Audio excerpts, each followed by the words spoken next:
Folks, how are we doing on this lovely Wednesday evening? Nice to see you all once again.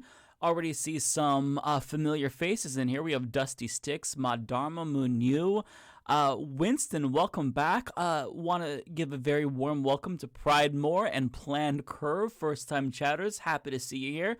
Folks, we have an interesting show tonight because we are less than a week away from the election. By the time we all meet next week, Wednesday, for the Twitch stream, the election will be over. It'll be done. So this is our last meeting here on Twitch until the election takes place. So, yeah, we'll talk about some election stuff. Nice to see you, Nylon and Celeste. So nice to see you all.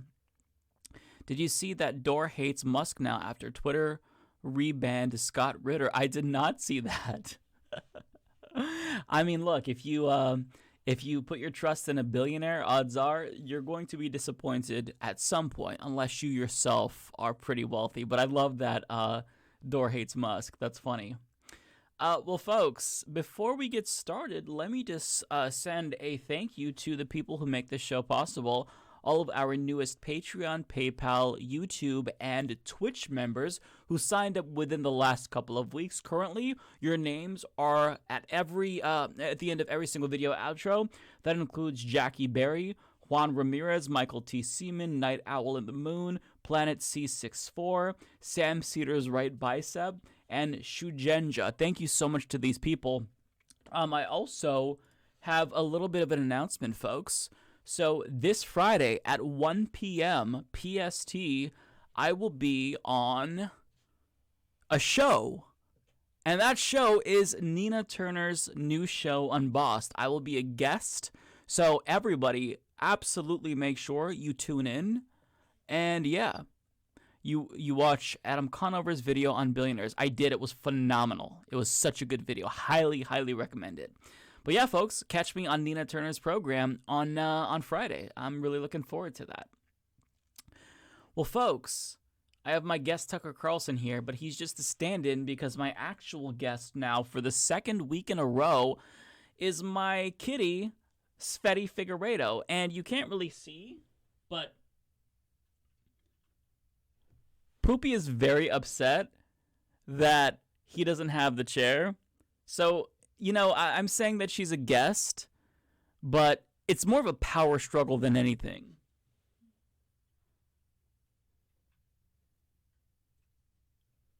She took the chair, and he's not very happy about it. And now his little sister, Zoya, took the bed that he usually sleeps on, and now he's just, like, looking around the room. He's like, there's only 2 beds.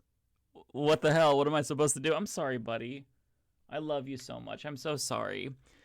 Yeah, I feel bad for my boy here.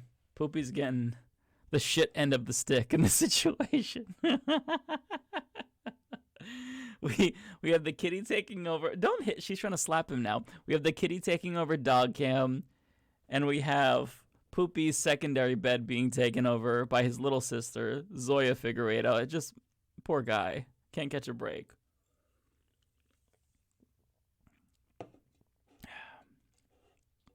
Hildebeest, welcome back. It's so nice to see you, as usual. We have Northern here. Nice to see you, Northern, too.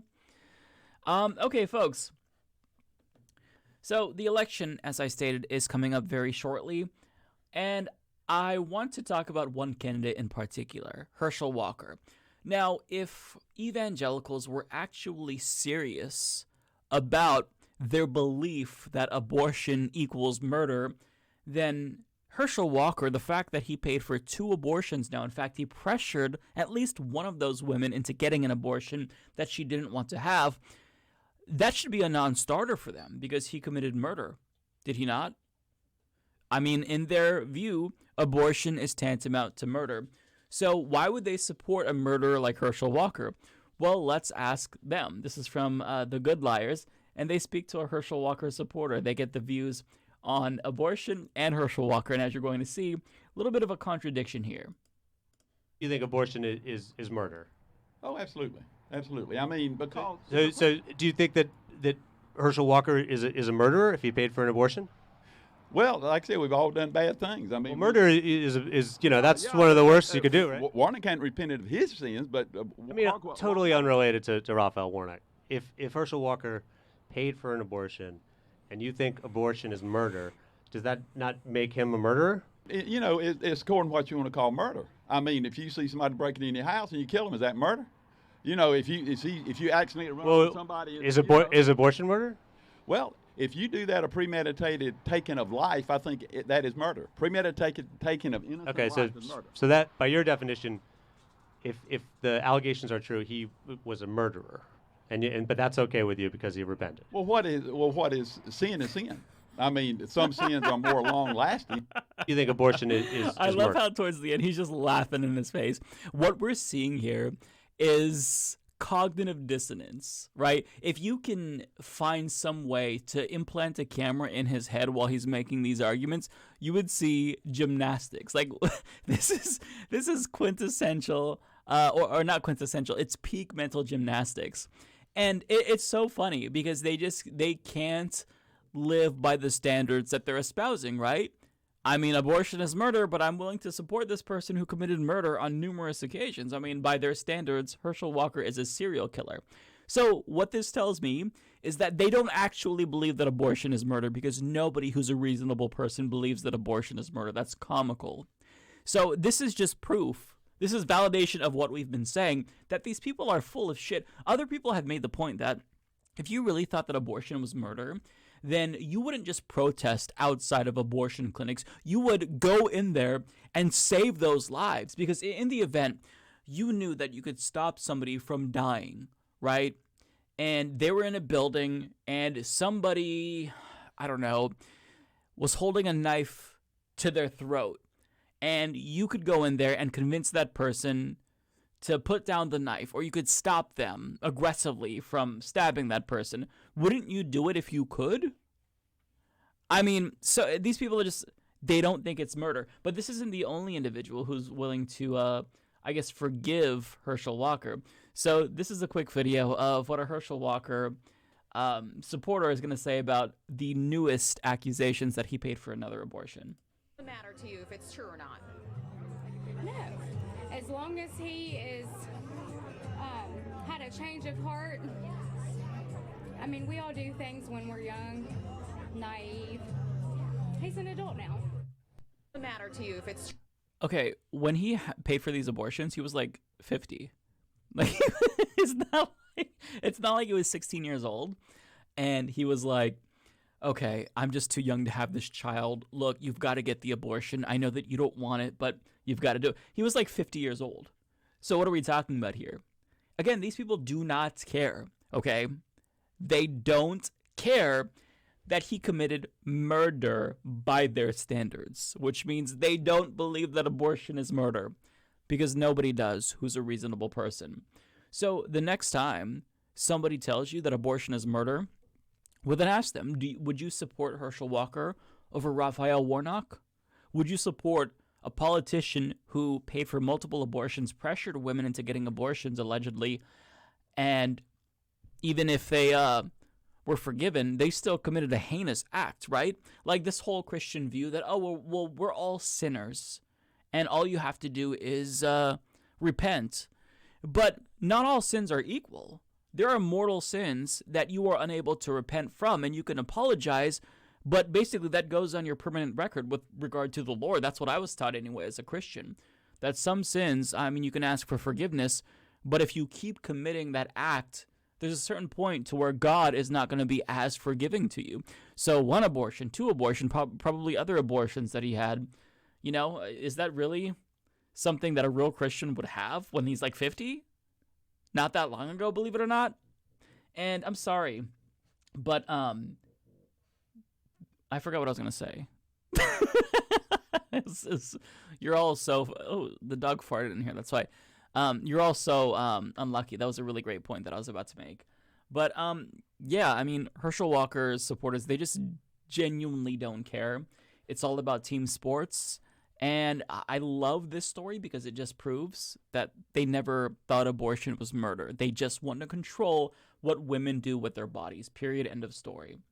Now, Real quick before we get into the next story here, I just want to thank Giganta Hunkin for gifting a tier 1 sub. Really appreciate that. Thank you for the gifted. Gamer G, nice to see you here. Okay, so for some reason, Elon Musk decided to tweet about Alexandria Ocasio-Cortez's merch and highlights that it's $58. And I don't know what the context is here. Maybe this is in reference to him charging $8 for verification on Twitter. And the implication is, well, if you're willing to pay $58 for this AOC shirt, why wouldn't you pay $8 for Twitter verification? I'm not sure if that's the point that he's trying to make. But either way, AOC explains why this is so expensive here. She says, proud of this and always will be. My workers are union, make a living wage, have full health care, and aren't subject to racist treatment in their workplaces. Items are made in the USA. So that's a direct shot at Elon Musk, who is a union buster, and there is multiple claims of racism in Tesla factories, and she has her team make this here in the United States, right? Team AOC honors and respects working people. You should try it sometime instead of union busting. So good. So good. Now, this is weird. I kind of want to like do a little bit more research. She responded here as well, by the way. Oh, by the way, somebody posted this. Men's chill crew neck sweatshirt, $75, Tesla. Not even union made, I'm assuming, by the way. But let's look at his timeline here. My man's been taking so many L's today. Oh, okay, so it is about the $8. He says, your feedback is appreciated. Now pay $8. And he made this his pinned tweet. Are you that desperate? I mean, look, as a Twitter user myself, I couldn't care less if Twitter is solvent or insolvent. I don't care if you're turning a profit. You're the one who decided to buy Twitter because I'm assuming you wanted like clout with right-wingers. I don't care. I wouldn't have made this reckless investment. You're the one who did it. So we're not all going to finance your little pet project. I don't give a shit. If you want to charge us $8 for Twitter, fine. I'll use it until you make it so that way we can't unless we pay. But I'm not paying you $8 unless you like radically improve the website. But odds are just keeping my little blue check mark is going to be all that the $8 will pay for, and I'm not going to pay for that. But it's so stupid. He also posted this meme. Oh, he's really coping hard over this. Another NPC meme now. Or no. So the first meme that he posted about this was of a Wojak. Now he's doing the NPC meme. So let's see here. $8 a month for Twitter verification. So much for free speech. You can still use Twitter for free just without the benefits. Oh, still angry though. I mean, I haven't seen a single person think that the $8, if they don't pay that, they're not going to be able to use Twitter. It's just I see the overwhelming majority of people, myself included, say we're not willing to pay $8 for verification. Verification is not that important to me. Okay? I don't care that much. Yeah, my verification badge was earned. Although I've got to say the verification process currently is very stupid because there are people who should definitely be verified. That aren't verified. David Dole is not verified. That makes no sense. He's way bigger than me. There are other people who need verification that don't have it, who are impersonated. So the whole system currently is weird. So I'm not against reforming that system, but just paying for verification, it just is so stupid. And he's coping because people don't like this idea. You know, they're pushing back, and he hates that. Let's see what else. Advertisers should support freedom of speech or political correctness. I had to put political correctness just to be a contrarian because I don't think that these are mutually exclusive. But this is kind of him telling us implicitly that advertisers, maybe they want you to police the platform and rid it of hatred, otherwise they're not going to come on. So this is him like trying to signal quietly to the right-wingers who want him to make it a free speech hellscape and allow for like whatever. See, my hands are tied here. This is the other meme. This is the Wojak meme I was referring to. So $8 for a Frappuccino or $8 for verification. Oh, no! Sad Wojak won't pay $8 for verification, but they'll pay $8 for a Frappuccino. I mean, again, like you're so shocked that people don't want to pay for something that they already get for free. It's like video game DLC. where they're taking away content, like the shittiest kind of DLC, where you know that they developed that DLC before the game was even released, and they took it out of the game so they can then sell it back to consumers after they paid full price for the game. Like, that's what Elon Musk is trying to do, albeit with Twitter. And it's just such a bad strategy. Who would want to do this? Like, again, you're going to have some people who will probably pay for $8 to keep their verification badge because that matters to them. Big companies, for example. But like someone like me, I couldn't care less. I don't care. I like to use Twitter. I appreciate the fact that I'm verified on Twitter, but it's not that big of a deal. If I lose my verification status, I don't give a shit. If Twitter goes the way of the dodo because this idiot runs it into the ground, I genuinely don't care. I mean, I shouldn't say that. I would care a little bit, right? But I would get over it quickly, and I think that my mental health would improve so much that it would be a good balance, right? Red Comet says he could literally offer a tier system for Twitter Blue and offer incentives, yet blue check $8. Yeah, I mean, look, if he creates a system where you pay $8 and it's like different, you get more, and it's substantially better than the current iteration of Twitter, okay, I can see people paying for that. I don't know if I would. I'd have to be radically different and offer a lot of benefits to me specifically as a content creator, but I don't think that regular people would want to pay for that. It just, Twitter currently, it's not essential for content creators like myself. I talked about this in my other video that I posted, but the conversion rate of, sharing my YouTube videos on Twitter, it's very low. Like the ones that translate into clicks, it's very, very low. I get like maybe 20, 50, 100 if I'm lucky clicks. So I don't need Twitter. I use it because it is more convenient for news aggregation. I could follow different news people and journalists and, do that in lieu of looking at each individual website to talk about or to consider what I want to cover. And I still look at individual websites, but Twitter is just kind of easy. But, yeah.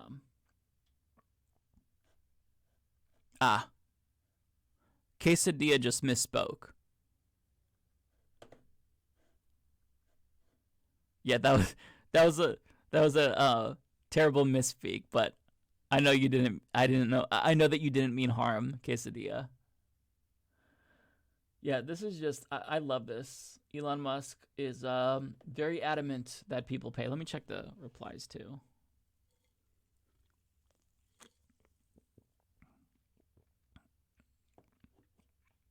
Us peasants to the blue checks. Look at me. We are the celebrities now. I don't understand. Just because peasants can pay for blue checks? Is it really that important to anyone? My goodness.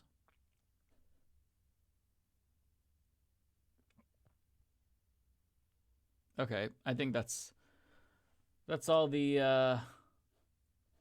Elon Musk that we need. My boy is coping hard. Okay. I'm not sure when Bo Burnham said this. I believe this was a couple of years ago when he was promoting his film. I think it's called 8th Grade. I'm not entirely sure. I haven't seen it. But he's essentially going to reveal the dark truth about capitalism in a very eloquent way. And I don't know why I haven't seen this, but it's absolutely fantastic. And every single thing that he says here is spot on. So let's go ahead and watch. They're coming for every second of your life. That's what these companies are coming to. This company as well. And it's not because anyone is bad. It's not because anyone in this company has evil plans or is trying to do this. They're not even doing it consciously. It's because these companies like Twitter and YouTube and Instagram and everything, they went public and they went to shareholders. So they have to grow. Their entire models are based off of growth. They cannot stay stagnant.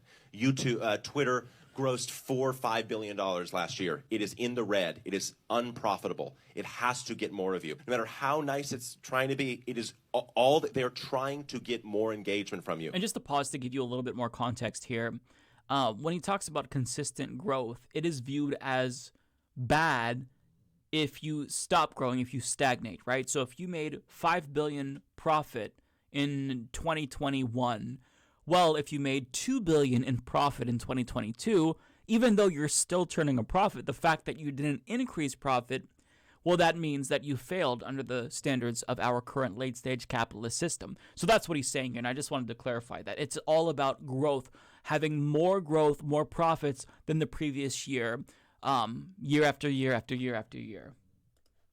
We used to colonize land. That was the thing you could expand into, and that's where money was to be made. We colonized the entire earth. There was no other place for the businesses and capitalism to expand into, and then they realized human attention. That they are now trying to colonize every minute of your life. That is what these people are trying to do. Every single free moment you have is a moment you could be looking at your phone, and they could be gathering information to target ads at you. That's what's happening. So, like, as much as we can, have really good conversations and try to humanize the conversations, the mechanism of the business is rolling towards that just because of the market. So it's coming. It's coming for every free second you have. And that's dark. That's really, really dark and scary. And for someone like me, I grew up a little bit on the internet, and I felt the repercussions of it. I suffer from anxiety. So I know where it leads. And I'm saying, you don't want this. Trust me. You're not going to feel good about yourself. And you know it. The kids know it. The whole joke on the internet is everyone's like, this place sucks, right? I mean, that's kind of the thing. That's why their memes are all ironic and detached and self-referential and 12 layers deep, because truth is completely dead to them, and they know it. They look at the president. They look at the culture. They go, what the hell is this? They look at, Coca-Cola commercials that are winking at them and smiling, and they go, forget it, So, I have no idea what's going to happen.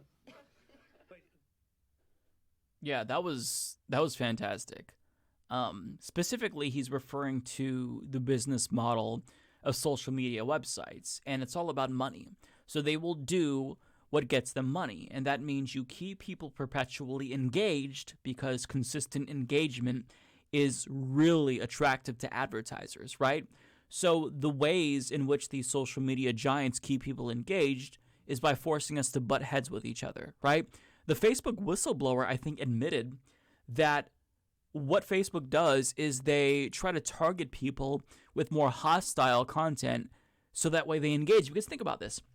If somebody compliments you on Twitter or Facebook, you might acknowledge it. It might make you feel good, might give you a little bit of dopamine for a few minutes, but you're not going to come back consistently every single time for that reply unless you're arguing with someone. And I could speak firsthand, right? So back in 2019, that was, I think, my worst Twitter days because I used it so much. I was addicted to it. And I would constantly argue with these dipshit Tulsi Gabbard supporters and Andrew Yang supporters who would always compare him to Bernie Sanders and how, they were better than Bernie, yada, yada, yada. But I would always check my replies, respond to them. I'd had to, have to one-up them, have to own them because they're wrong and I'm right, obviously. But that is me feeding into the algorithm. That's the algorithm catching me and pulling me in because that hostility keeps you engaged. So because hostility and anger gets us to kind of keep coming back, the algorithms are programmed to learn that and push it to us. So that's why we see things oftentimes on social media that make us so pissed off, make us so angry. I see it all the time, right? So this is why social media is so bad for us and why when I take breaks from Twitter, I feel so much better mentally. When it comes to Facebook, I haven't been on Facebook in a very long time. I just don't see any value in Facebook. I mean, I'll log on once in a while just to check up on family, particularly older family members who still use it. But I am sick and tired of seeing boomer misinformation memes, right-wing memes and bullshit like that. It's a hellscape now. And so these other companies, especially Twitter, they are deteriorating into that. And with YouTube's algorithm, remember back in 2014, 2015, pre-anti-SJW era, the left dominated on Twitter, but the algorithm changed. They started to prioritize more authoritative news sources, and as a result, the left is now kneecapped because of the algorithm, but yet because the right, a lot of their content is just inherently hostile and ruthless, well, that feeds the algorithm, and that's why I think, anyways, this is conjecture, but that's why I think the right gets a boost, because they have content that gets people angry. Now, to be fair, a lot of the left's content is rage bait as well, because how can you not feel doomer in this time? But the right specifically targets people, marginalized minorities, trans people, and that's the kind of thing, like that hostility and the way that they're essentially farming negative engagement, getting people to respond, that helps boost them. So, I mean, what Bo Burnham is saying here, this is like a microcosm of the bigger picture. Capitalism does this in every single sector. Capitalism is like a virus. This is how I've described it before, where you can't really limit that contagion. I mean, you could try, but eventually, it's going to find ways to circumvent that immunity that we create. You can implement these standards and regulations on companies, but at the end of the day, capitalism, like a virus, will continue to spread, and it's going to infect every single institution within our society. Even democracies are commodified in the United States to where you can't win an election unless you raise a sufficient amount of money. And that's inherently undemocratic, but that's where we're at. There's so many judge races across the country, local judge races, where you compete and it's about money, which wealthy person can fund you. In the state of Oregon currently, there's been third-party candidates, progressive candidates, for decades. I've supported some independent progressives, and none of them have been able to even break 1%. But because one billionaire decided to pour a couple of millions of dollars into an independent Democrat, basically a Joe Manchin Democrat, Betsy Johnson, she's viable. She's polling at like above 10%. So money makes the world go round in a capitalist system. Money is the roots of success in our democracy. I mean, it's not just democracy, it's healthcare. The whole goal isn't to provide people with healthcare, it's profits. Your internet service providers, the goal isn't to provide you with internet, it's to churn a profit for Comcast and AT&T. So that's the problem with capitalism. When the incentive isn't to deliver the good and the incentive is profit, and there are institutional pressures, fiduciary responsibility to increase shareholder value year after year, that system is only going to get worse and worse and worse until it collapses. And we're kind of at that late stage capitalist phase where we're seeing the collapse in real time. So I don't necessarily know how long it's going to take for it to collapse. It almost collapsed before, but believe it or not, FDR, a social democrat, saved capitalism from imploding because he instituted social reforms that gave people more of a voice, right? He shifted the wealth back to just working Americans. Now, not all working Americans. Black Americans were largely left out of the New Deal reforms. But we're at that stage again where we need some social democrat to come along and save capitalism from itself. Bernie Sanders, I thought, was that guy. Turns out that ship has sailed. So what do we do if the system needs reform, but the institutions are so corrupt that it inhibits reform? It prevents it from taking place. And I genuinely don't have an answer to that, but I think it's scary because we've reached a place where we're not only running out of time for democracy in the United States, we're running out of time for the planet itself. So it's not like back in, the 20s with the Great Depression, where it's like, wow, we have all the time in the world. Perhaps this generation is going to suffer, but future generations will do better if we put in the work right now and fix this country. No, future generations are going to do worse because we've ran out of time and our planet is dying. So this is what capitalism gets you. It's a terrible system, and what makes it worse is the way that we've all been brainwashed into worshiping capitalism to make it so it's heresy if we even question capitalism. I mean, just knowing that I read the Communist Manifesto in college makes heads explode when I tell members of my family. And I thought, oh, wow, it was not what I expected. Because I went into it open-minded. I didn't really know what to expect, and I liked it a lot. And to think that questioning capitalism at the time was so taboo, I genuinely didn't know. I just thought that it was persuasive to me. So it's deeply frustrating that to even say this is heresy, but it is getting better. You can question capitalism. Socialism is increasingly popular, particularly among younger generations, but the problem is we're running out of time, if we haven't already run out of time. As GamerG says, capitalism is America's unofficial religion. Absolutely. Absolutely. So this is why I hate capitalism, and why I self-describe as a hater of capitalism, when I speak to my good friend Tucker Carlson whenever I'm invited on his program, which is frequent, by the way. Because, yeah, capitalism is a virus, and that's, I think, the best way to describe it. It eats away at every single institution. It consumes until there's nothing left. And we're at the end stage where there's not really much left. And what is left, it's depleting, and we're running out of time. So, yeah, that got a little bit dark, but I just had to share my thoughts. Fuck capitalism, right? Okay.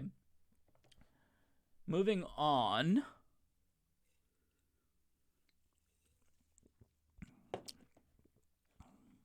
Capitalism atheist cousin. That's a good red comment. Okay.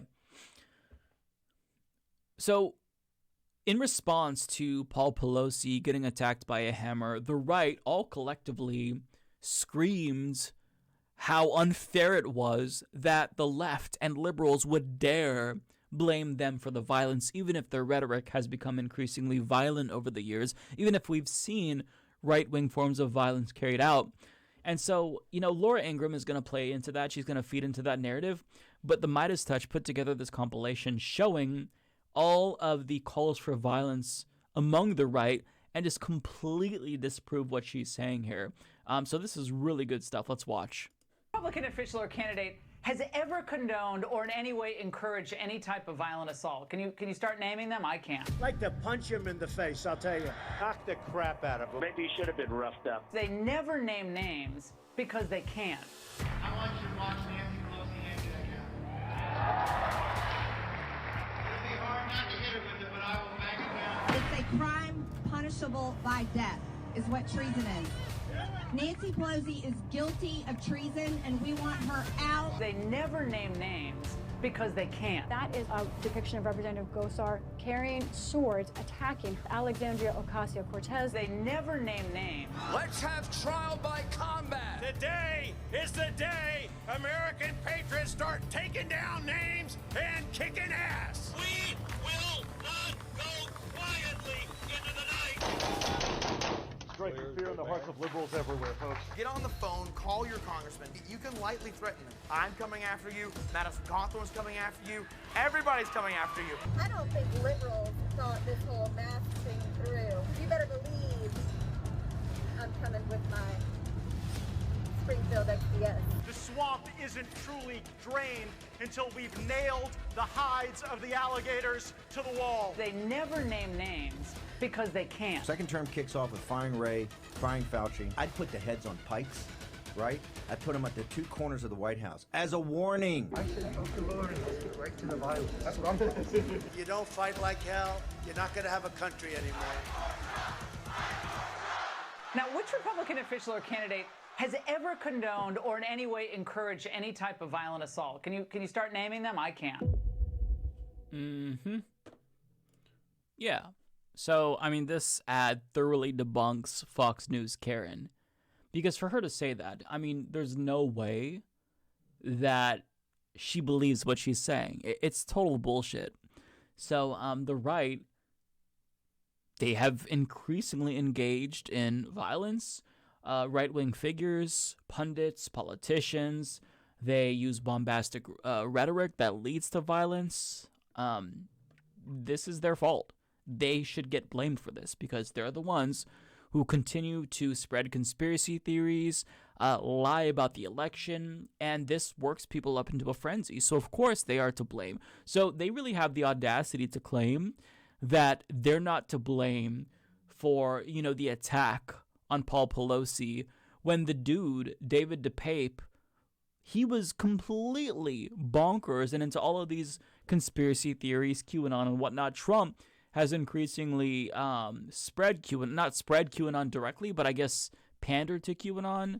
He shared Q memes on Truth Social. So, yeah, Laura Ingraham is full of shit, but I mean, all of my audience knows this. And one thing that I wanted to say is that it's a little bit like overly dramatic, and I think that the music is corny.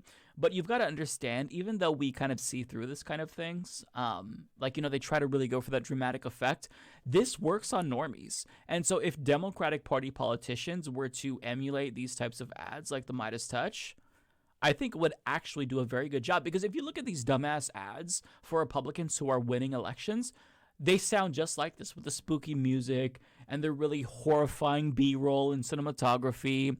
Like, it gives you this ominous feeling. And even if maybe right away it doesn't have this effect on you, it kind of like stays on the back of your mind, even, subconsciously. So I think that Democrats, they've got to ramp up the fear-mongering. And I don't like to use fear-mongering as a tactic politically, because I think that you should be able to win an election based on the policy alone. But we all know that Democrats, when it comes to policy, aren't where they should be. And when it comes to Republicans, there's a reason to be fearful of them. There's absolutely a reason to fear them. These people are a threat to democracy. So, yeah, these are the kinds of ads the Democrats need to start running. Okay. Real quick here, I wanted to play this because I think that, and this really pains me, honestly. I don't like giving Tim Ryan credit because I don't like Tim Ryan. I think that he's a weasel. I think that he's a fake populist. And even if he takes money from corporations, he still tries to pretend to be pro-worker and whatnot. But let's be very clear here. He's much better than J.D. Vance, and I hope he beats J.D. Vance. But that doesn't mean that he's not going to be a standard run-of-the-mill corporate Democrat. But I think that strategically speaking, he's done a really good job during this election at not only hammering J.D. Vance and trying to out-populist, faux-populist J.D. Vance, but he's also doing something that liberals usually don't want to do and criticize Bernie Sanders for doing in 2019, by the way. He's going into the Lion's Den on Fox News, and he's speaking to conservative voters. I think that's really important because you're not going to win over a majority of people who you talk to. But will you win over some? Sure, I think that it's possible that you peel a couple off. Now, this clip here is important because he gets booed loudly at first when he's talking about January 6th. But I like what he does here because he does not back down. And by the end, he gets applauded. And I don't necessarily think he gets applauded for what he says. I think he gets applauded because of the way he presented what he said with confidence and decisiveness, because voters like somebody who's like big, strong man, like they want a strong leader, right? And I think that he exhibited that during this town hall, which is why they went from booing him to applauding him. So let's go ahead and watch. They stormed the Capitol on January 6th. They beat up 140 police officers, killed one. Okay, they killed one.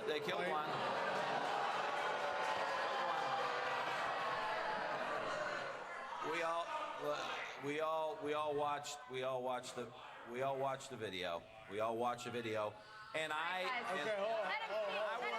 Let him finish, please. And I'm happy to have this conversation. I'm not afraid to have this conversation. These are the conversations we need to have in this country. I welcome you guys. Let's just be respectful, but I'm not afraid to stand here and defend my position. On January 6th, 140, I sit on the subcommittee that funds the Capitol Police. These are my friends. 140 of them got hurt. And some of them still can't go back to work because they were beat up with lead pipes. They were sprayed with pepper spray. They were beaten with flagpoles. Okay? They were trying to overthrow the government. They were trying to stop the peaceful transition of the government. What else were they doing there? They're going to kill Mike Pence, right? They want to kill Nancy Pelosi. Now somebody's beating up Nancy Pelosi's husband with a hammer. J.D. Vance raised money for the insurrectionists. He made several social media posts to raise money for them. Now, again, I don't care what your politics are, but Americans should say no. We have to say no to that. We're going to try to get as many questions as... Okay, so look, credit where it's due. You got an applause there. I think GamerG put it best. Tim Ryan went to school after getting dunked on by Bernie in 2020. Yeah, I'm glad you brought that up, GamerG. Pop quiz for everyone. Who was Bernie talking to when he famously said, "I wrote the damn bill"? I'm pretty sure that was Tim Ryan, right? That was Tim Ryan, I think. Tim Ryan is somebody who supported Medicare for All. At least he co-sponsored it. And then when he was running for president, he backtracked on that and said he wouldn't vote for it when he was asked about it. So he's a weasel, okay? He is a weasel. But in this race against J.D. Vance, I think he is doing a good job at fighting, which is something that Democrats never do. They never fight. They always cower in fear of Republicans. And I think he's fighting. Now, look, this race is very, very close, so I don't want to pretend as if this strategy is going to be conducive to success 100% of the time. It's a close race. He could still lose. But I think that just like comparing him to the average Democrat, corporate Democrat, to be clear, it's much better. Much, much better. Yeah, as the Emo Dragon says, by the way, hey, Emo Dragon, it's nice to see you. I hate giving Tim Ryan credit, but at least he does some damn pushback. Exactly. It's like the bar is so low with the Democratic Party that just to see them strategically push back in a rhetorical sense, that is, I think, worthy of applause because they never fight. They never, ever fight. And I hate that. So, yeah. By the way, I have one doggy in here and one cat in here. My dude is stinking me out. Poopy is farting in here like every 5 minutes, and it's genuinely like it's making me lose my train of thought. It's bad. It's really bad. What I have to put up with because I love dogs so much. Okay, let me take a really quick break because I've got to run to the bathroom, folks. I will be right back. We'll run a 30-second ad, and then I'll let the fart clear from the room. And then, yeah, that is why he's called Poopy. So, yeah, he is on very special vet-approved food. You have to have a prescription for it because he has a lot of issues with his stomach. He's susceptible to getting pancreatitis, so he is on a very low-fat diet. But he still does get gas sometimes, and it's not bad. So we've got to take a quick fart break, clear out the room, as Eva Dragon said. I'll be right back.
Okay, folks, I'm back, and it smells so much better in here.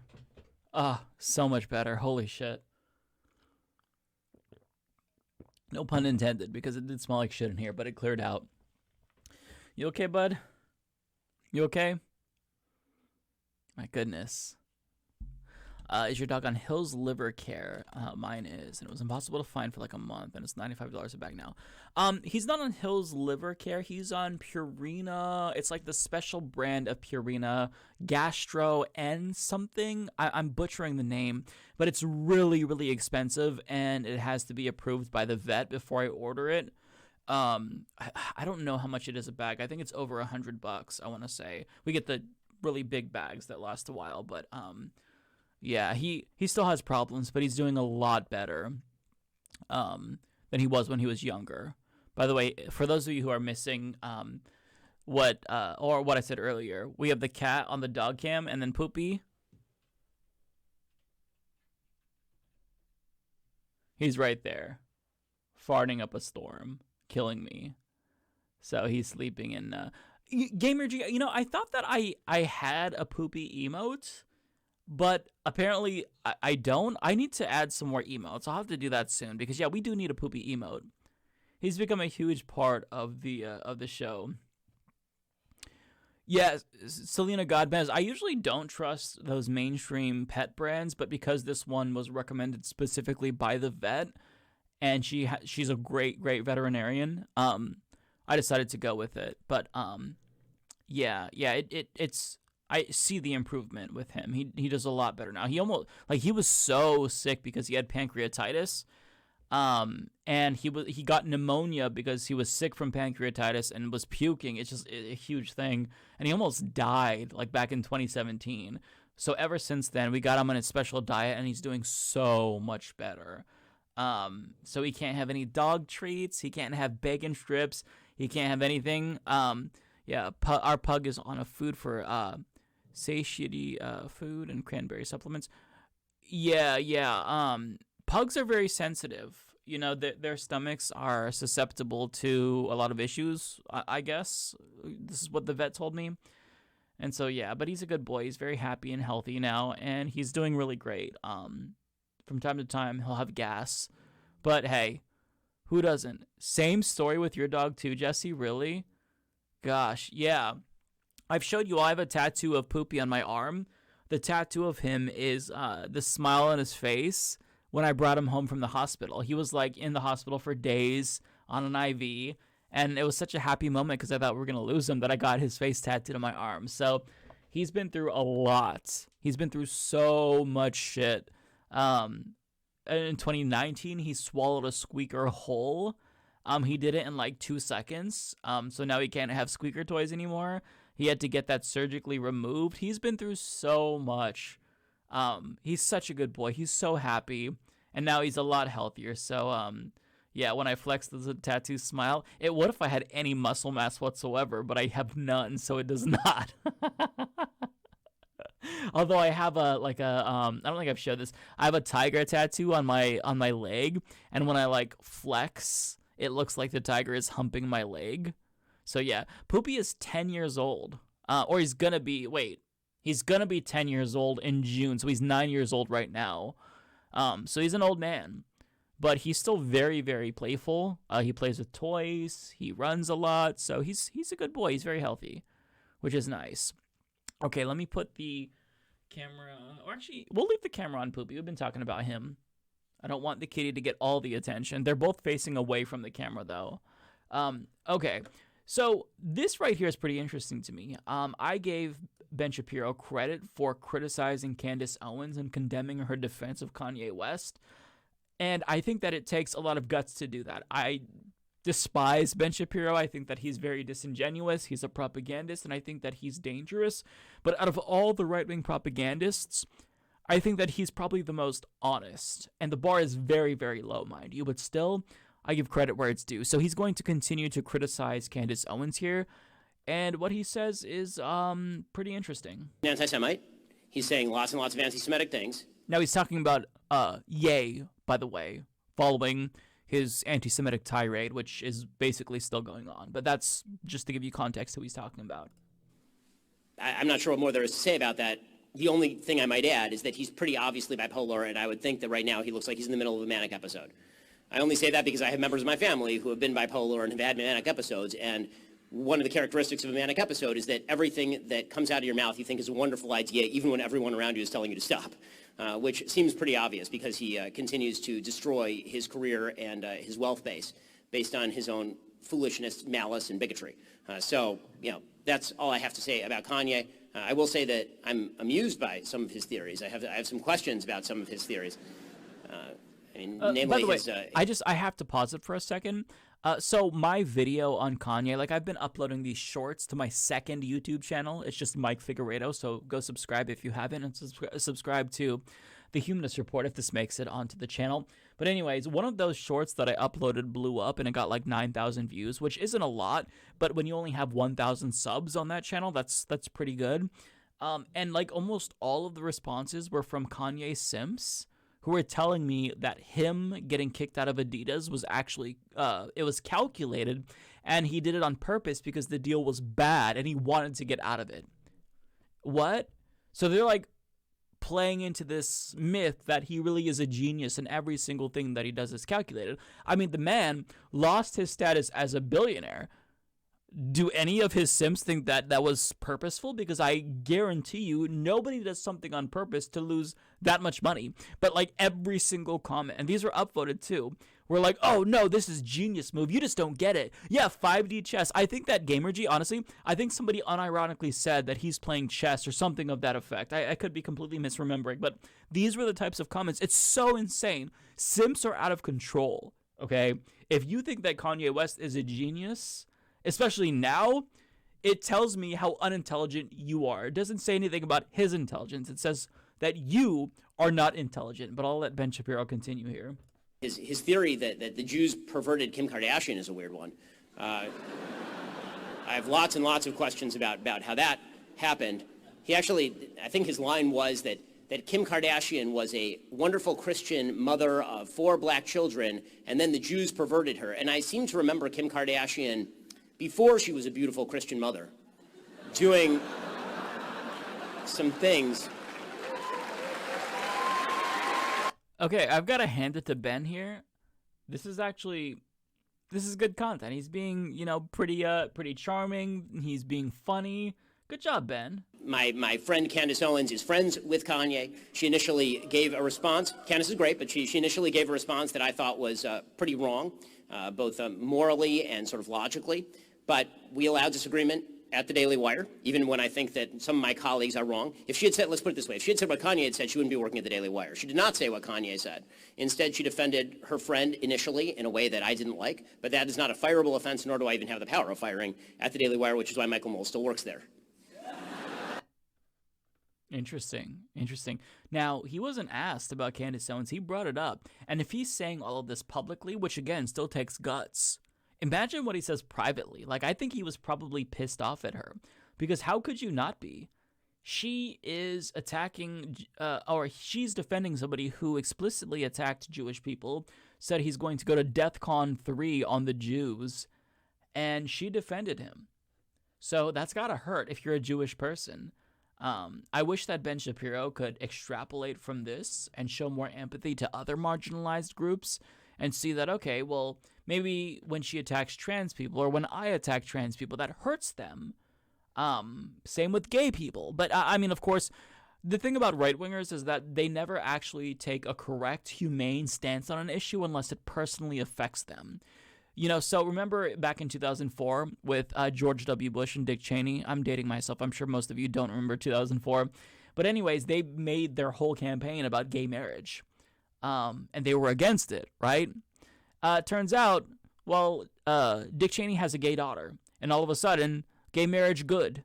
So they literally are incapable of supporting things unless it affects them. Another example, Jesse Waters. He came out in favor of paternity leave once he had a kid. So I hate that they have to experience something firsthand to then change their mind. Because there's so many things, there's so many issues and crises in this country that I feel like you should just have empathy. Like, you shouldn't have to experience it. Like, I've never experienced being unhoused, but I still feel a great deal of sympathy and sadness for people who are unhoused, because in the richest country on the planet, nobody should sleep on the streets, right? So I just feel like they are incapable of putting themselves in somebody else's shoes. They're incapable of empathy and sympathy, and it's so frustrating to me. But in this instance, Ben Shapiro has the correct stance, because as a Jewish person, he personally does not want to see anti-Semitism rise, and he probably got afraid, as we all did, by the way that Kanye West emboldened Nazis. I mean, the Nazis in Los Angeles, where they put out a sign that said, Kanye was right about the Jews, honk if you're in agreement, something to that effect. It's scary. Now, then you have people like Dave Rubin who are so craven and stupid that he'll throw his own community under a bus, even if it hurts him and his family, because money. But at least Ben Shapiro isn't craven enough to do that. He's not craven enough to throw his own community under a bus. I just wish that the concern that he feels about anti-Semitism would be extended to other marginalized groups. So, yeah, I'll leave that there. Let me switch the camera.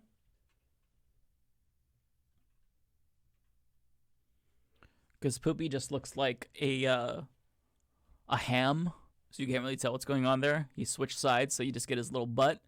Okay, moving on here. Let me see, what do I want to talk about? Let me see. There's other things that I want to talk about. Yeah, let's talk about this. This is pretty important. I might do a full video on this, but this is courtesy of Lee Moran from the HuffPost. Wisconsin GOP governor nominee makes terrible promise about what will happen if he wins. Donald Trump endorsed Tim Michels, was accused of saying the quiet part out loud to supporters on a campaign stop. Now let's watch the video because this is what they're referring to here. Republicans will never lose another election in Wisconsin after I'm elected governor. Okay. Republicans will never lose another election. Let's be charitable to him and assume that he's talking about how the reason why they're not going to lose another election is because he's going to be such a good governor that they'll just perpetually vote Republican again and again and again and again. But when you put everything into context and you see the ways in which the right is trying to steal elections, the way that Trump staged a coup in 2021, trying to steal an election, I don't think that that's what he means. I don't think that he's saying that his policies are going to be so good that people will want to vote for him. I think he's saying he's going to rig the system, change the institution so that way Republicans can stay in power, so that way their party can choose voters and not the opposite way around. Like, democracy entails voters choosing their politicians, but we have one party out of two in the United States where they want the politicians to choose the voters, and that's deeply, deeply worrying.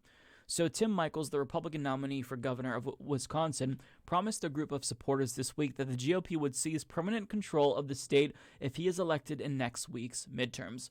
So we heard the quote.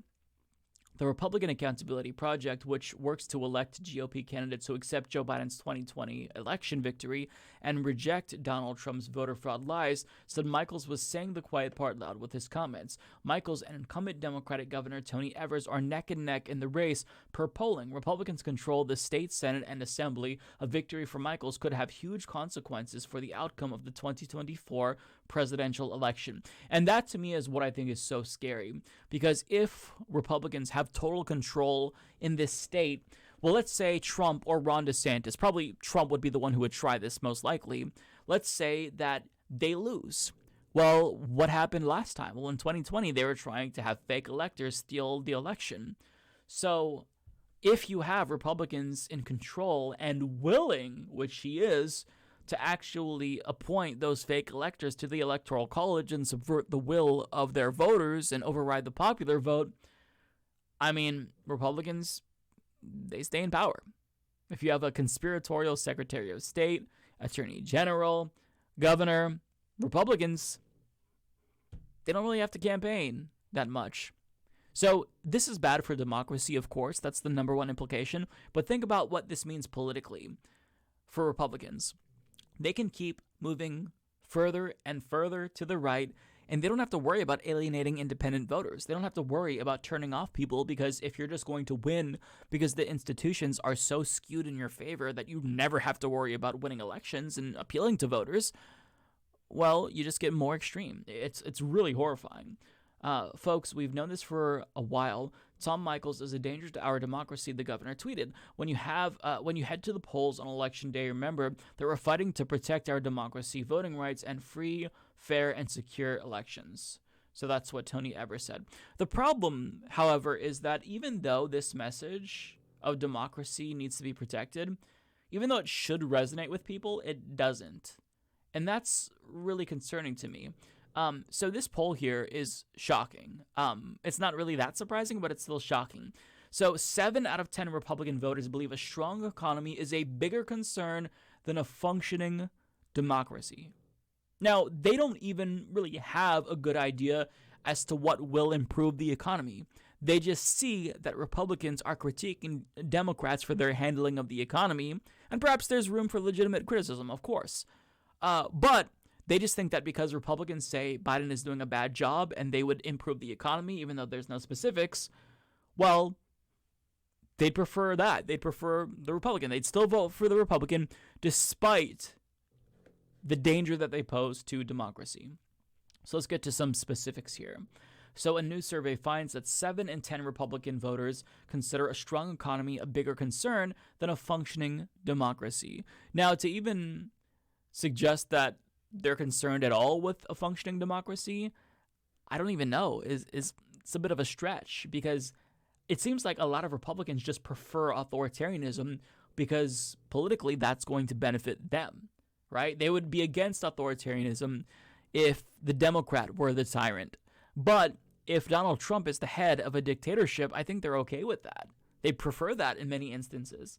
So, according to a poll out Sunday by CBS News, more than 2/3 of GOP voters believe the economy to be a more pressing worry than a functioning democracy. This is insane to me. When asked which is a bigger concern and presented with the options of functioning democracy and a strong economy, 70% of Republican voters opted for the latter, against just 29% who chose the former. Those percentages roughly flip-flopped for Democratic voters. Nearly 2/3, 63%, believe a functioning democracy is a bigger concern, while just 21% think it's the economy.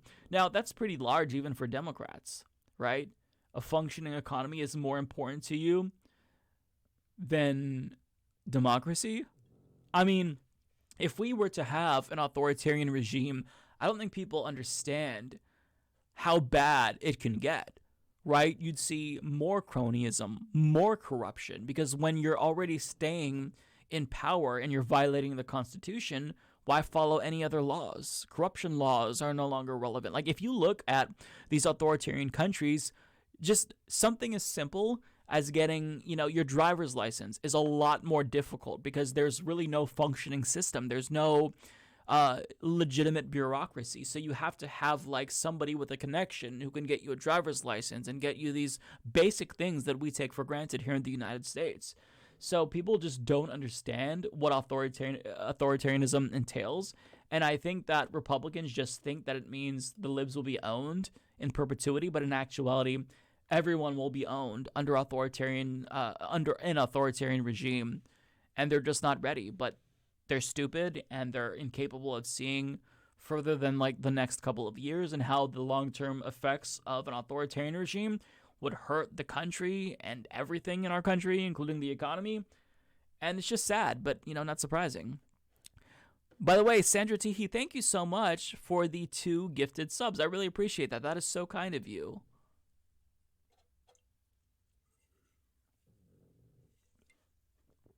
Okay.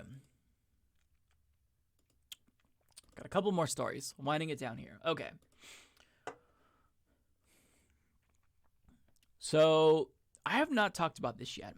So, this is courtesy of Alex Bollinger from LGBTQ Nation. Angry mom goes viral after giving an anti-LGBTQ commissioner hell during a public meeting. I've never been sexually assaulted at a drag show, but I have been in church. Twice, she said, adding that the church told me it was my fault.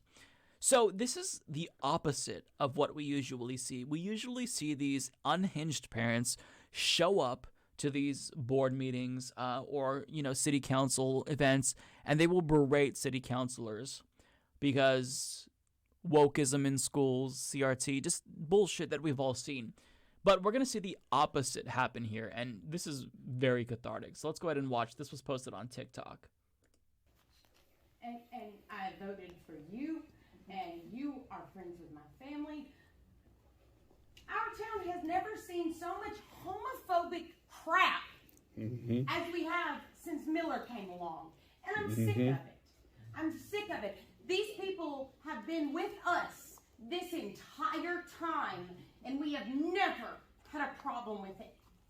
They have never done any of the vile and disgusting things that man and his weird cronies have leaked out of their mouth. Period. I've never been sexually assaulted at a drag show, but I have been in church twice. Period. And I'll tell you what, wow. The man at that church told me it was my fault. This whole scenario should have stopped at the United States of America, where we have free speech, but it didn't. We're here.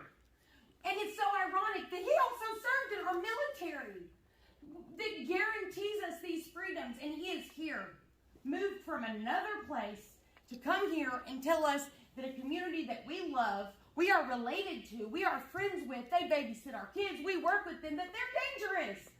That's bullshit. They haven't done anything to anyone.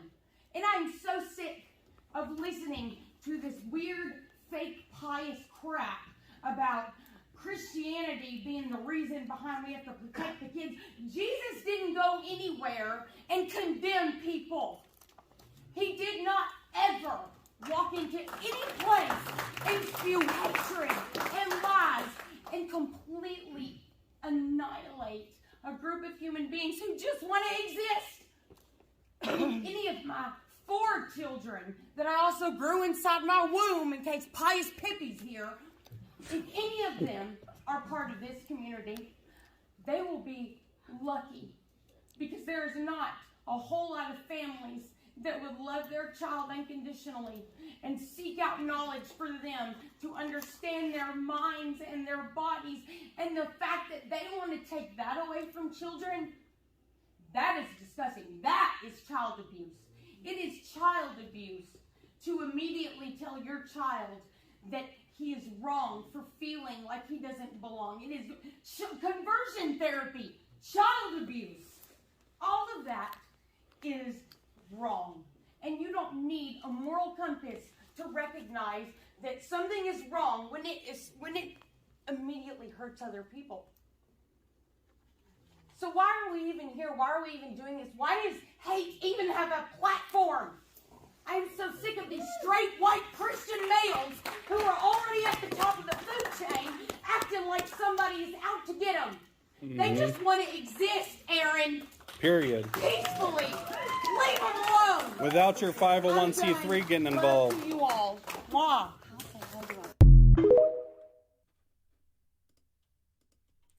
Wow.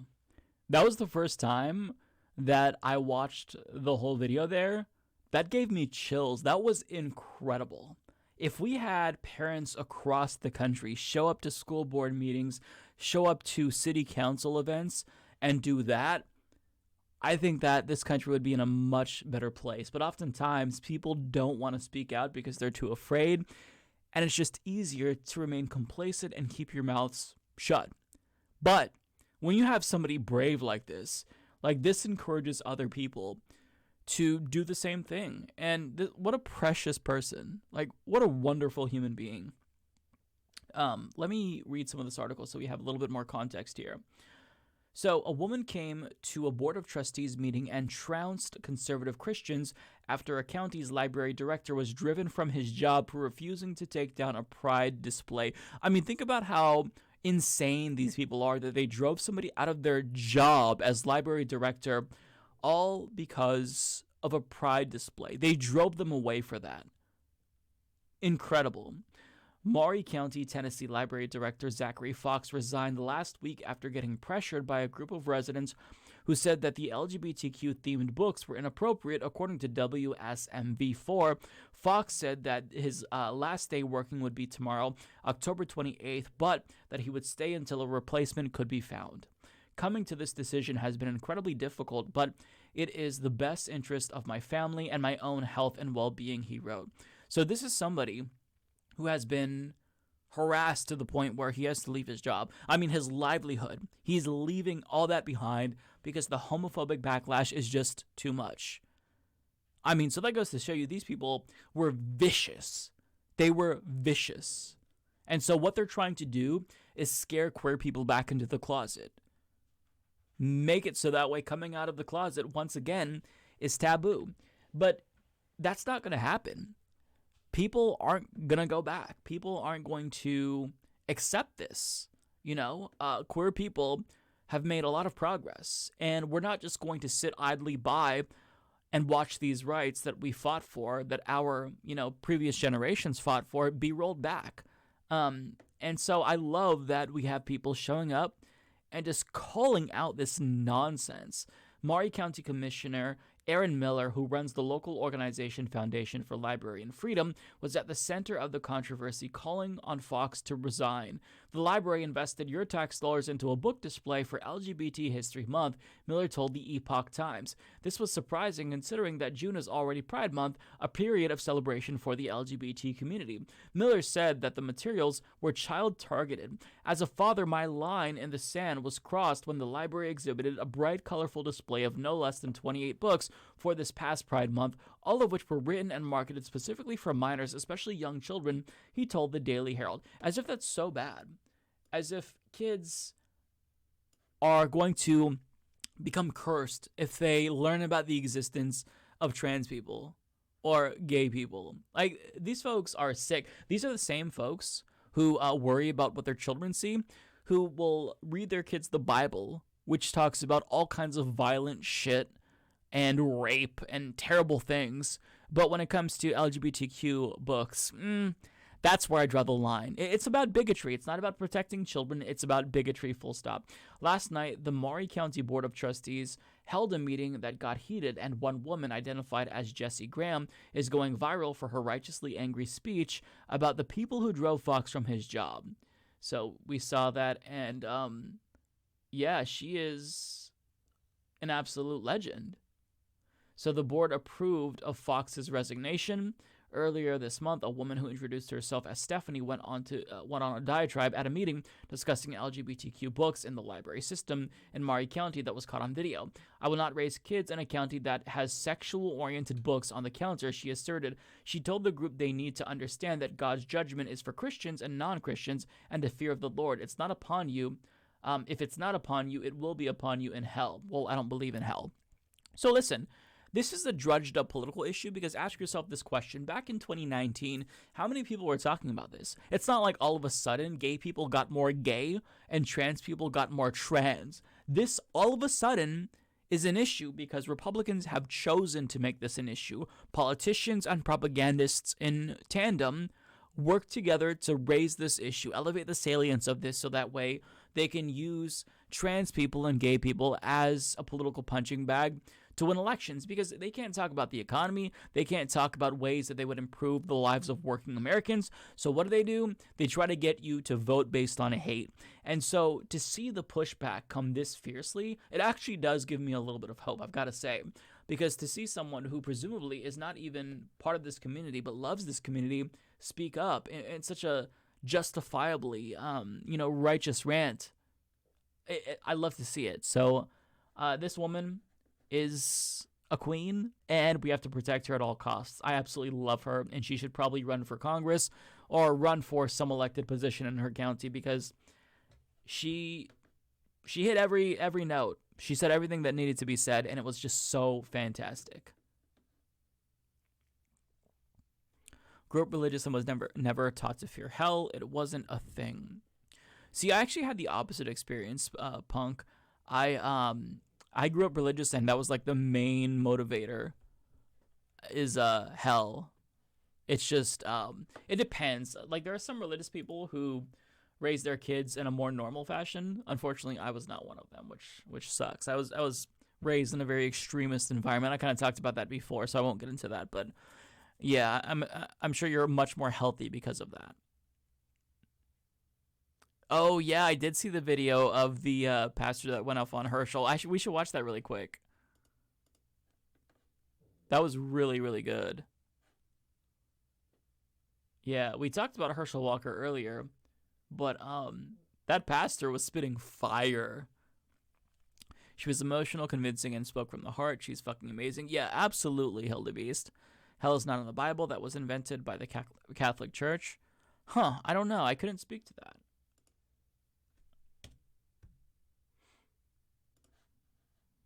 See, it's not loading for me. Let me just try to bring up that link in Chrome. Give me 1 second here. Because that is not working for me. Let's see.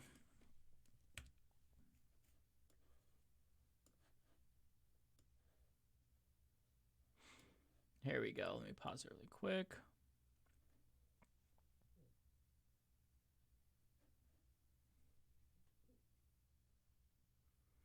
Okay, so that's his name. So this is Pastor Jamal Bryant going off on Herschel Walker, and this is so satisfying to watch.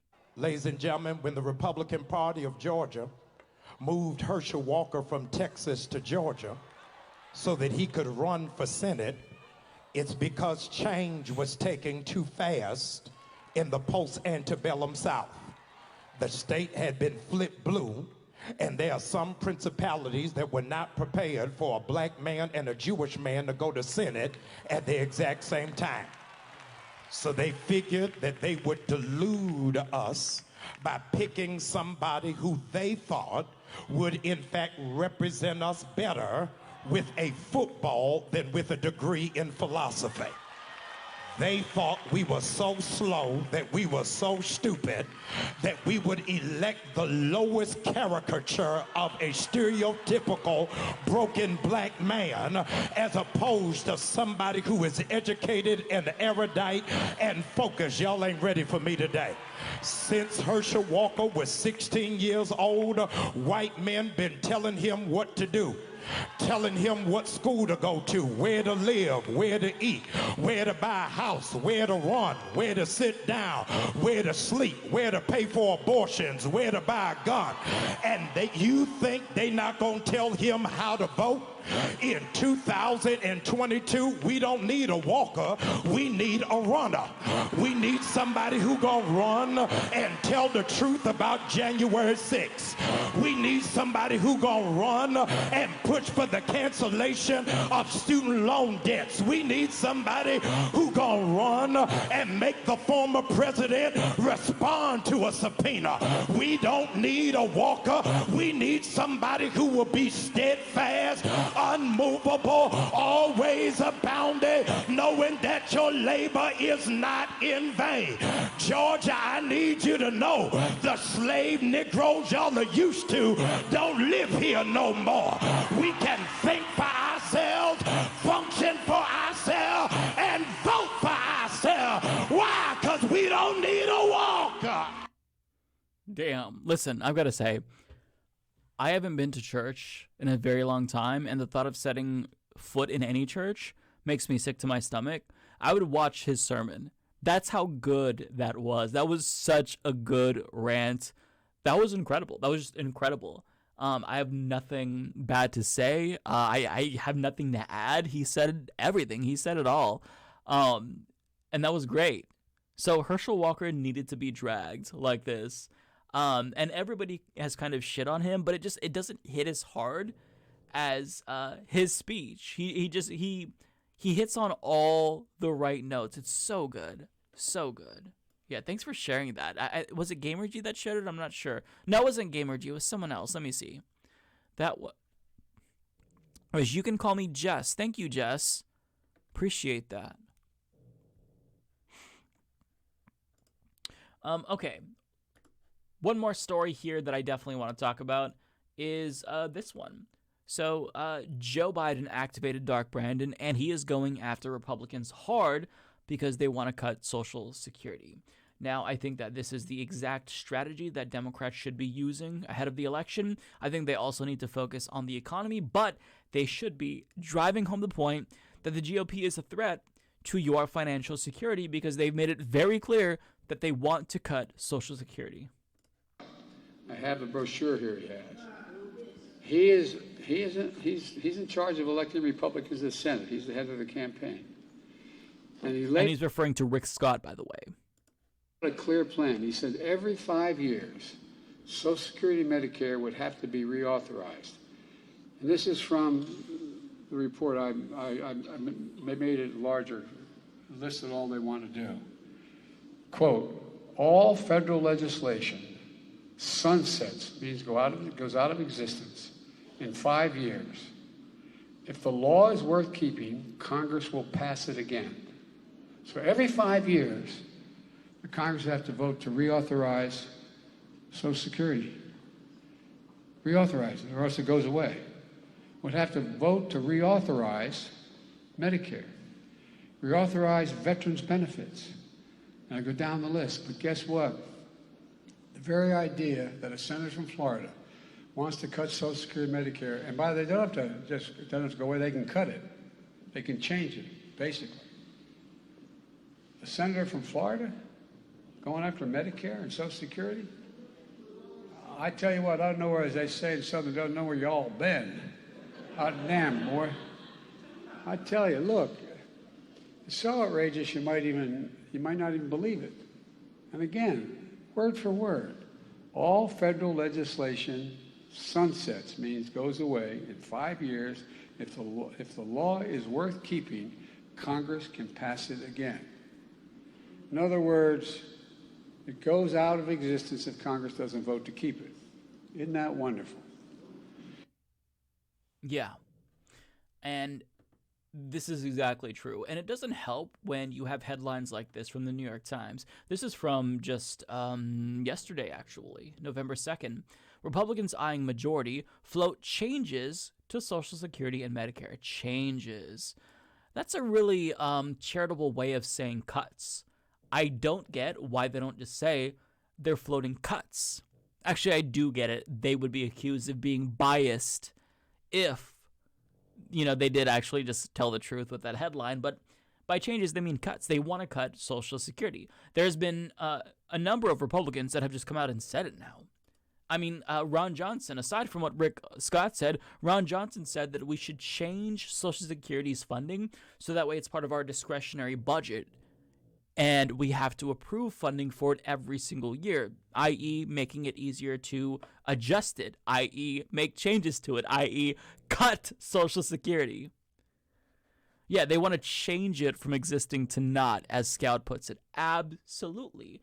If they could, they would privatize Social Security like that. The problem, and to be fair, there are some Democrats who want to do that too. The problem is that every time they've tried to touch Social Security, there is swift backlash.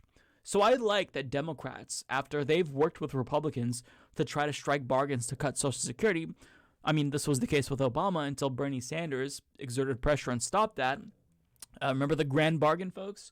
I like that now cutting Social Security is a non-starter for Democrats. Somebody made this point on Twitter, and it's such a good point because it does show one way that the base has moved them. So Democrats have seized on Republican proposals to limit retirement benefits to galvanize voters ahead of midterm elections. So in the subtitle, if you admit that what they want to do and what they're projecting that they should do is to limit benefits, why would you propagandize the title in such a brazen way?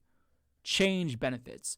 They're not proposing changes that are just any change. It's not like they're going to change the title of Social Security to monthly universal basic income or retirement benefits. Like, we're talking about cuts. This is going to dramatically change people's lives in a negative way. So you can't just willy-nilly say, oh, they want to change it. No, they want to fuck with it and fuck over voters. Say that. I mean, you don't have to swear in the title, but don't put change. Like, tell the truth. They want to cut Social Security. You're already halfway there. Just fucking say it. Holy shit. So congressional Republicans eyeing a midterm election victory that could hand them control of the House and the Senate have embraced plans to reduce federal spending on Social Security and Medicare, including cutting benefits for some retirees and raising the retirement age for both social safety net programs. Notice how Republicans aren't running on this, right? They're currently talking about crime all of a sudden, which is very convenient. They started to really ramp up the crime rhetoric as of September, even if crime rates aren't that much up to warrant that much coverage, but they always hide the ball. They're not talking about this. They're talking about immigration. They're talking about crime. You fearmonger during the election, and then after election time is over, that's when you fuck over the voters who just voted out of fear to get you elected. So prominent Republicans are billing the moves as necessary to rein in government spending, which grew under both Republican and Democratic presidents in recent decades, and then spiked as the Trump and Biden administrations unleashed trillions of dollars in economic relief during the pandemic. Now, notice how this is what they're floating, right? Government spending is out of control. A lot of them will say this. Ted Cruz even said it recently on The View that, if you want to improve the economy, stop inflation, well, you have to rein in this extreme government spending. That means austerity. Without saying austerity and cuts to programs like Social Security and Medicare, that's what he's saying.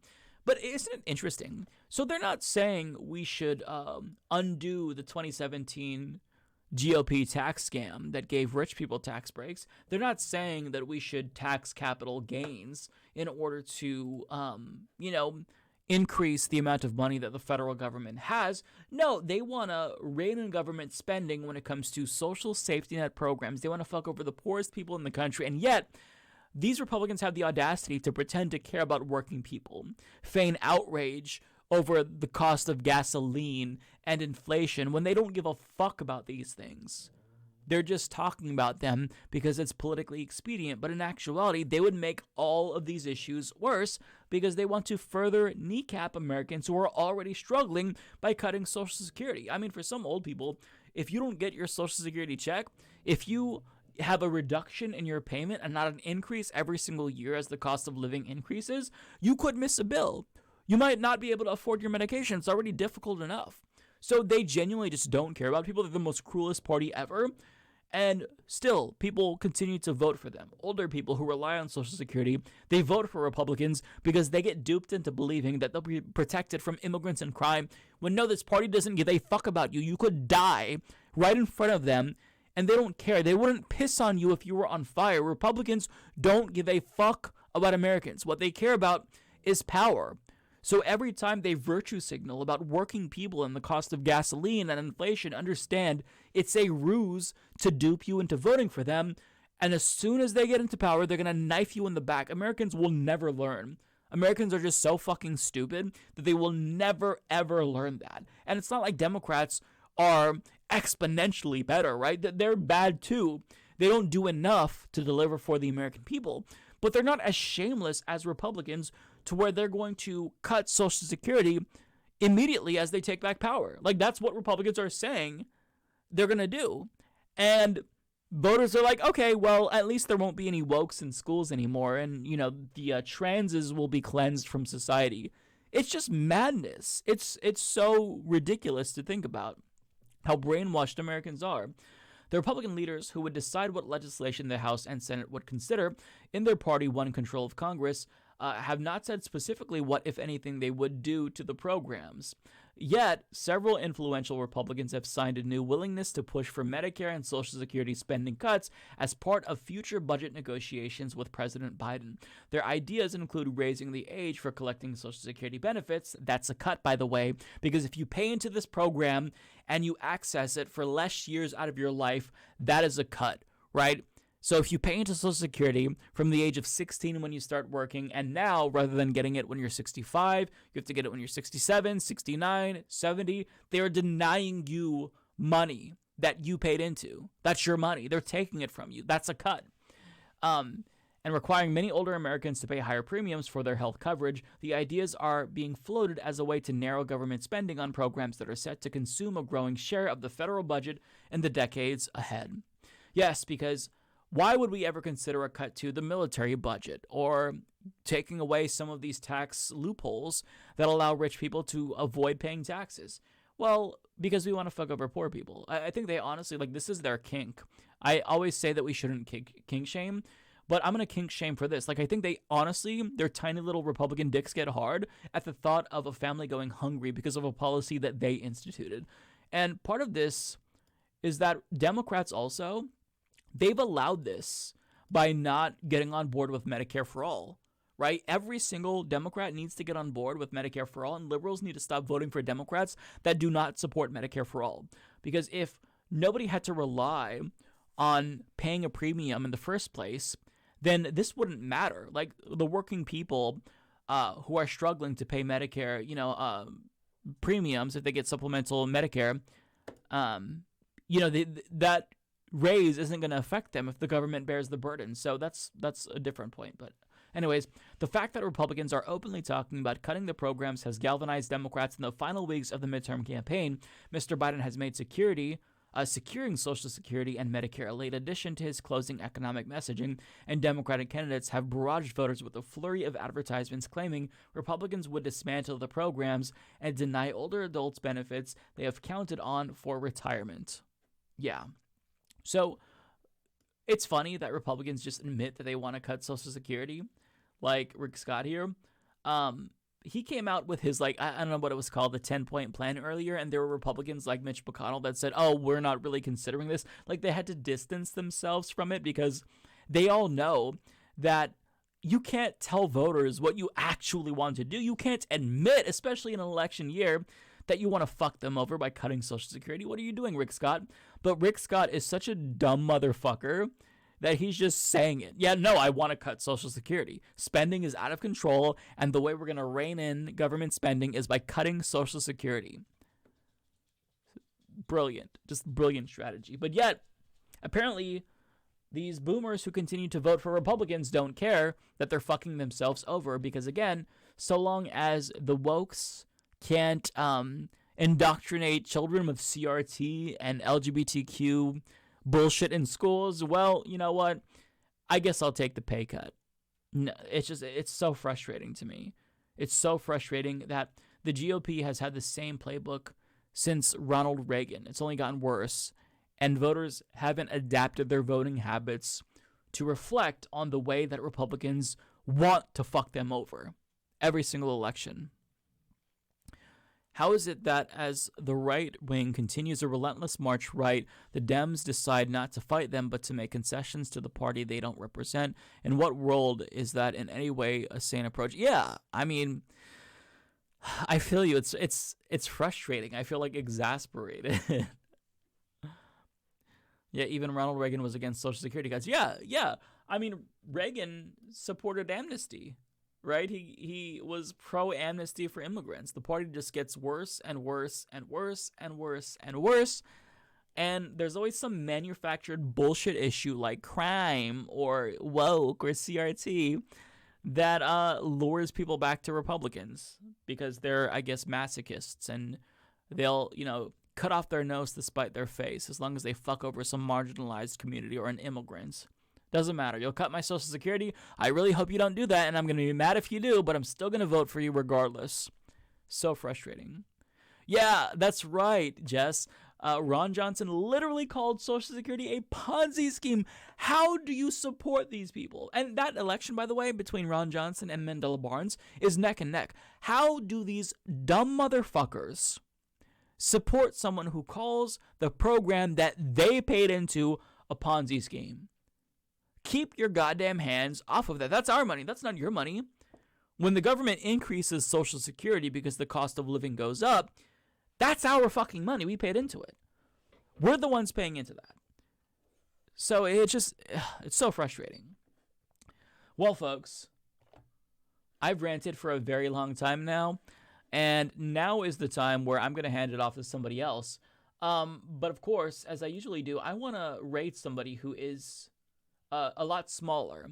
So I know we had a lot of great recommendations last week. Does anyone want to know of a smaller political YouTuber who we can raid? Nice, Jess. You voted 3 weeks ago? Hell yeah. I'm rooting for Mandela Barnes.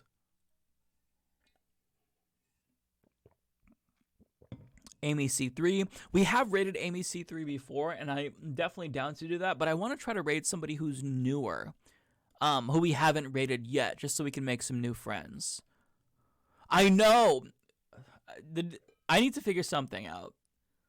I was explaining last week, Chainsaw, that I feel like I did everything that the tutorials said I should do to have Discord, to take Discord calls.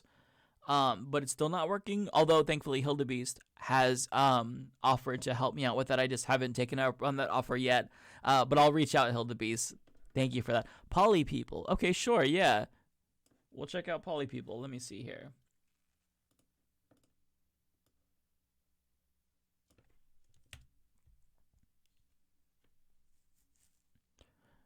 A guy called Hasanabi. Let's raid Poly People. Friend of the stream. Okay, yeah. Seems like they are a pretty small YouTuber. They have same live viewers as we have right now. Let's raid them. Let's send them lots of love. And yeah, I'll initiate the raid.